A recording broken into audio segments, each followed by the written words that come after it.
My family betrayed me by planning vacation on my wedding, but when I discovered my brother did it on purpose to sabotage my special day, I blocked them all and got married anyway.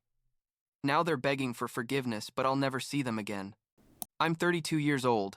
I work in digital marketing, and I need to get this story off my chest because what happened a few months ago basically destroyed any kind of relationship I had with my parents and my brother. The thing is, I got married without them, but not because I didn't invite them. It's because they decided to go on vacation to Australia with my brother and his perfect family instead of coming to my wedding. And when I say this was the straw that broke the camel's back, I'm putting it mildly, because this shit had been dragging on for as long as I can remember. I guess I should start from the beginning, so you understand the full context. I'm the younger brother. My brother Andrew is 40 years old, so he's 8 years older than me. My whole life, and I'm not exaggerating, my whole damn life, Andrew has been the perfect son, the golden child, the one who could do no wrong. You have to understand that Andrew was always the studious kid, got straight A's, went to a prestigious university, married a woman from a good family, had 2 beautiful kids, and ended up being a successful businessman with a huge house and a brand new BMW. I, on the other hand, was the troublemaker, the one who got average grades, the one who got into trouble in high school, nothing serious, just teenage stuff, skipping class, smoking behind the building, that kind of thing, and the one who took longer to find his way in life. My parents, Charles and Susan, never said it directly, but you could always tell that Andrew was their favorite. Every achievement of Andrew's was celebrated like he'd won the Nobel Prize, while my achievements, the few they considered worthy of mention, were acknowledged with a lukewarm, very good, son, and that was it. When Andrew graduated from college, my parents threw him a huge party, invited the whole extended family. There was even a 3-tier cake. When I graduated, we went to dinner at a regular restaurant, and my parents spent half the dinner talking about how Andrew had just closed an important business deal. You know what I mean? That's how everything was. Always. I grew up feeling like I had to compete for my own parents' attention, but at the same time knowing that no matter how hard I tried, Andrew was always going to be above me in their eyes.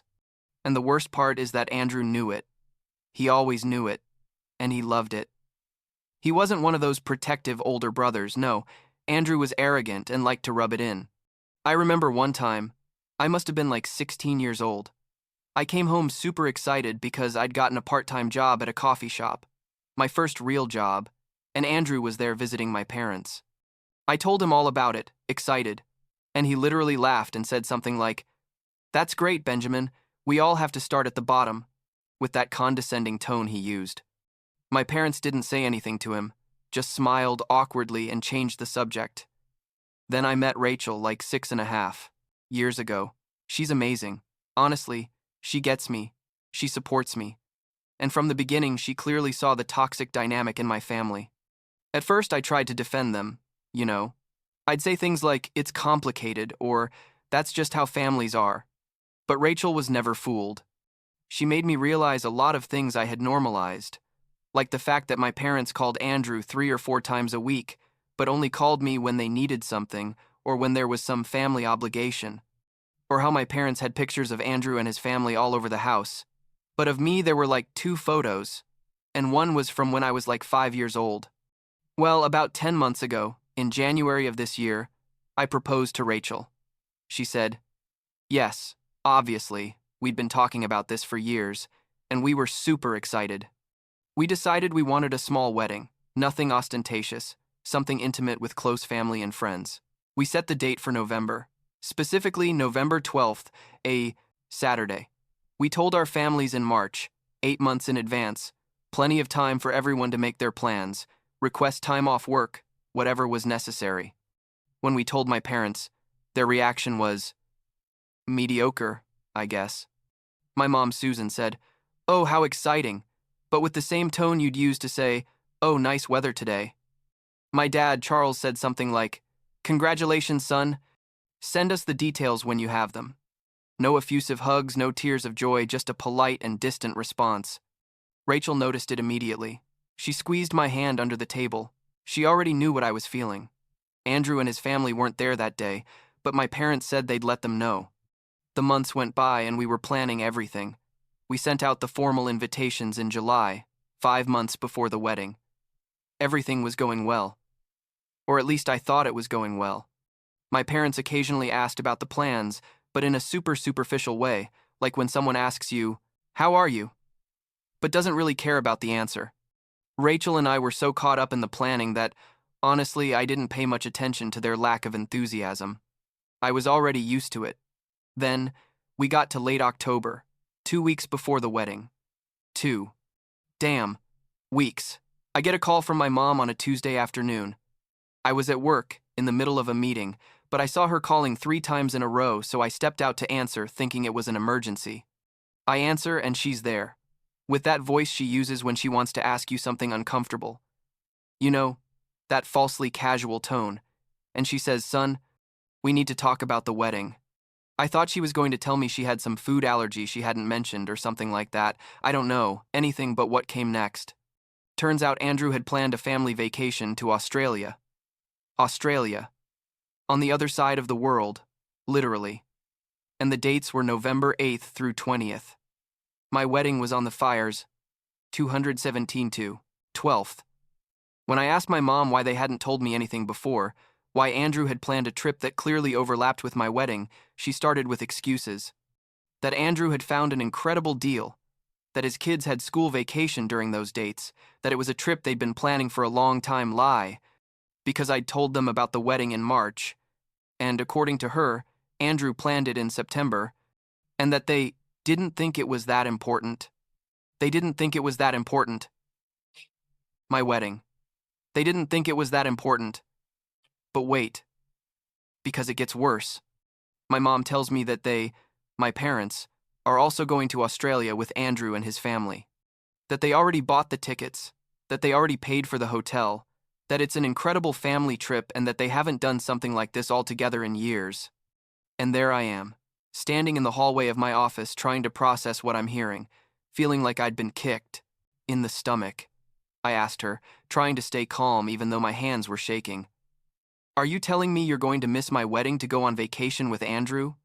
And she, with a straight face, tells me, "Well, we thought you could postpone the wedding, change it to December or something. You still have time." I couldn't believe it, honestly. I told her no, that we weren't going to change the wedding, that we'd been planning it for months, that we'd already paid for the venue, that the guests already had their plans made, that it was ridiculous for them to ask me that.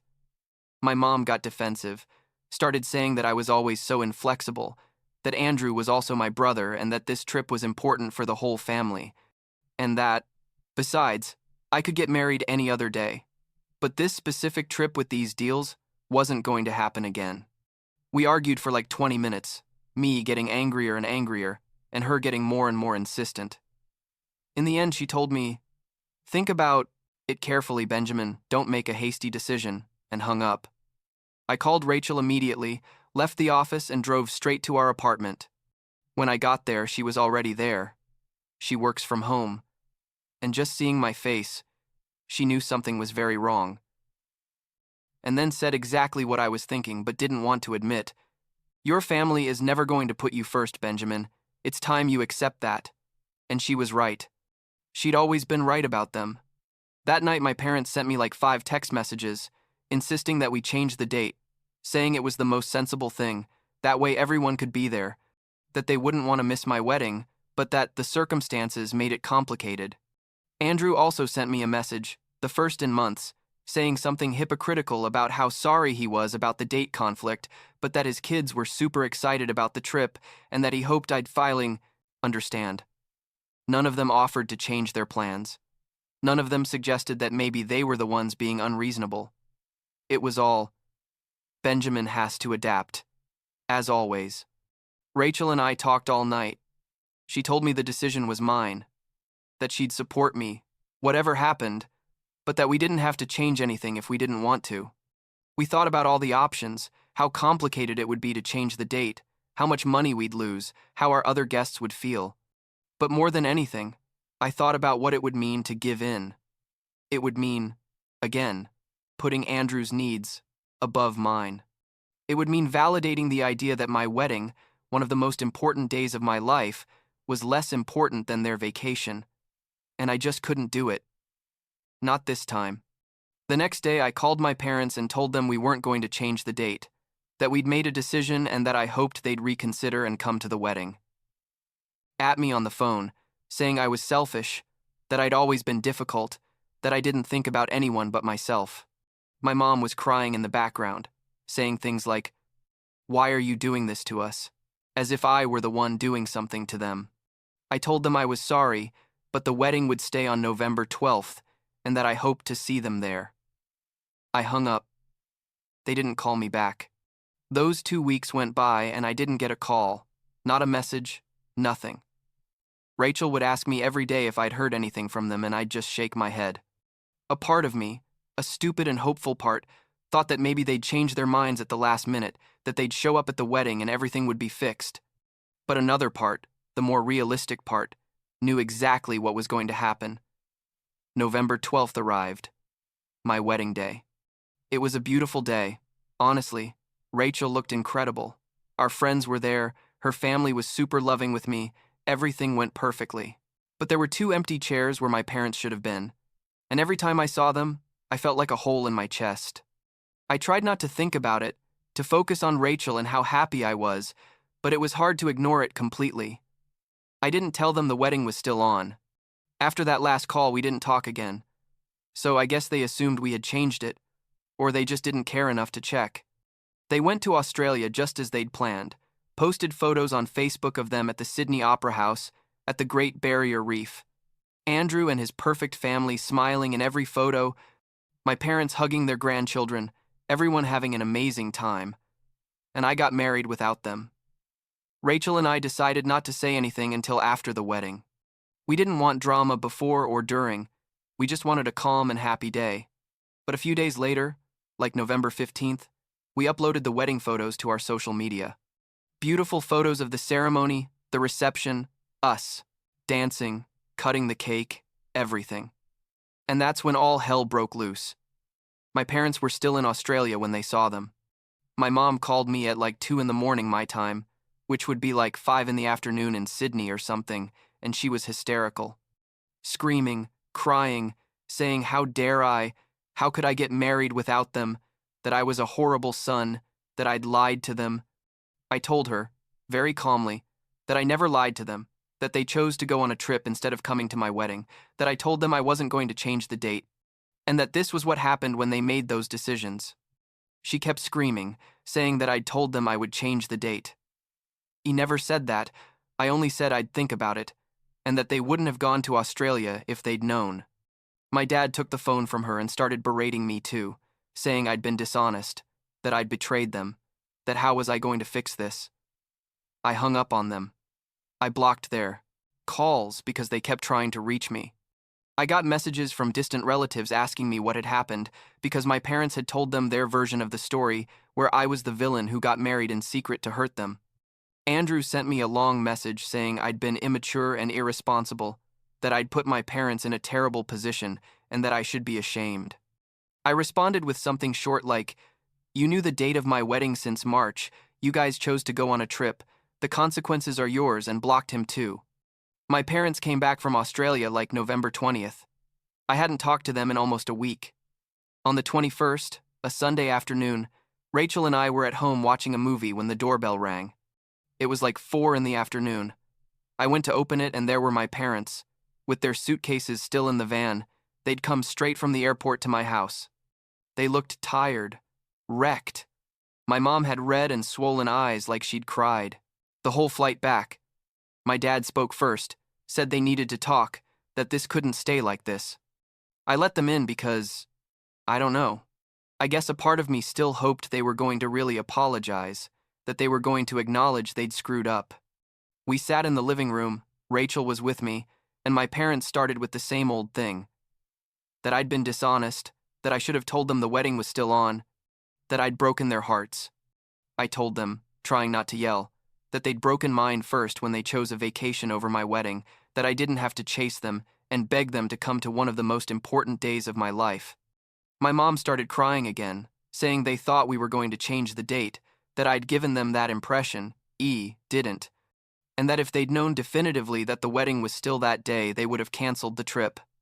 I asked her directly, would you really have canceled? Would you really have chosen my wedding over the vacation with Andrew? And she went quiet, looking at the floor. My dad intervened, saying that question wasn't fair, that it wasn't about choosing between children, but the reality is that yes, that's exactly what it was about, and they chose Andrew, like always. The argument got more and more intense. I was telling them all the things I'd kept inside for years, about the favoritism, about how they'd made me feel my whole life like I wasn't enough, about how Andrew could do whatever he wanted and they'd celebrate it, but I had to fight for any crumb of approval. My dad was telling me I was exaggerating, that they loved us both equally, all the typical things parents say when they don't want to admit they screwed up. Rachel was sitting next to me, not saying anything, but her presence gave me strength. In the end, my mom stood up and yelled something like, "You're a bad son, Benjamin. You always have been." And I felt something break definitively inside me. I told them to leave, to get out of my house. My dad tried to keep arguing, but I stood up and opened the door for them. My mom was crying hysterically. My dad was looking at me with a mixture of fury and disappointment. They left. I watched them get in the van and drive away, and I closed the door. Rachel hugged me and I broke down. I cried like I hadn't cried since I was a kid. Not just about the wedding, but about everything. About years of feeling less than my brother, about never being enough, about having to beg for attention and affection that should have been unconditional. She let me cry, didn't say anything, just held me. About 3 days went by without any contact. Then I got a text message from my mom saying they were very sorry about how they'd reacted, that they wanted to try to fix things, that Rachel and I should come to dinner at their house the following Friday to talk calmly. I was exhausted from all the drama, honestly, and Rachel told me maybe it was worth trying, one more time, that if they really wanted to apologize and change things, maybe there was hope. We agreed to go. On Friday, we drove like 40 minutes to my parents' house, a big house in a nice suburb that Andrew had helped them buy years ago, of course. We rang the doorbell and my mom opened it. She looked nervous but was trying to smile. She let us in and there they were. Andrew, his wife, and his 2 kids, all sitting in the living room like nothing was wrong. My parents had set up an ambush for us. I froze in the entrance. Rachel squeezed my hand so hard it almost hurt. My dad came out of the kitchen and said something like, "We thought it would be good to have the whole family here for this conversation." I turned around to leave immediately, but my mom blocked my way, begging me to stay, to please give them a chance. Andrew stood up, with that condescending smile he always had, and said, "Benjamin, brother, I think we've all behaved in ways that aren't ideal, but we're family and families forgive." My blood was boiling. I asked him directly, in front of everyone, "Did you know my wedding was on November 12th when you planned the trip to Australia?" He went quiet for a second, looked at my parents, and then said, "Yes, I knew." My parents had lied to me. They'd told me Andrew didn't know, that it was an innocent date conflict. But my brother had deliberately planned that trip on those dates, and my parents had covered for him. I asked them why. Why would they do something like that? And Andrew, with all the arrogance in the world, said he thought I would finally learn not to be the center of attention or some shit like that I'd always been dramatic, and that this would teach me to be more flexible. My parents didn't contradict him. They just stood there, uncomfortable, as if they didn't know what to say. That told me everything, honestly. They knew. They'd probably even agreed with him.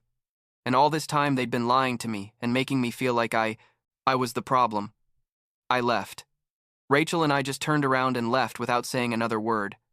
I drove back home in complete silence, with my hands gripping the steering wheel so tight my knuckles hurt. When we got there, I took out my phone and blocked my parents on everything. Calls, messages, social media, email, everything. I blocked Andrew too, and his wife just in case. Rachel asked me if I was sure, and I told her yes. More sure than ever. That this was over. It's been like 2 weeks since then. I've gotten contact attempts through unknown numbers and accounts from relatives I still haven't blocked, but I ignore them all. My aunt, my mom's sister, called me asking if she could do anything to help reconcile the family. and I briefly explained to her what happened. She went quiet and then said, "Your mom always had a blind spot with Andrew. I'm so sorry, Benjamin. At least someone sees it. Rachel and I are planning our honeymoon, which we'd postponed because of all this drama. We're going to Japan in December, 2 full weeks, just the two of us, away from all this toxicity." She asked me last night if I thought I'd ever talk to my parents or Andrew again, and honestly, I don't know. A part of me wants them to really apologize, to acknowledge everything they did, but the more realistic part knows that's never going to happen. Andrew is never going to stop being the favorite, and my parents are never going to admit they basically sacrificed their relationship with me to keep their perfect son happy. What I do know is that I married the woman I love, on the day we chose, surrounded by people who genuinely care about us, and that I don't need validation from people who are clearly never going to see me as enough. It hurts. Of course it hurts, because they're my parents and I grew up wanting their approval, but I can't keep hurting myself trying to win a love that was always conditional. Rachel is my family now. Her parents have treated me like a son from day one, and that's more than my own parents did in 32 years. So, I guess that's it. I got married without my parents because they chose not to be there. I discovered my brother is even more of an asshole than I thought, and I cut off relations with all of them. Was it the right decision? I don't know. Ask me in a few years. For now, I just want to enjoy my marriage, plan my honeymoon, and start this new chapter of my life without carrying all that weight on my shoulders. And if my parents ever want to have a real relationship with me, one where I don't have to compete with Andrew for crumbs of attention, they know where to find me. But I'm not holding my breath.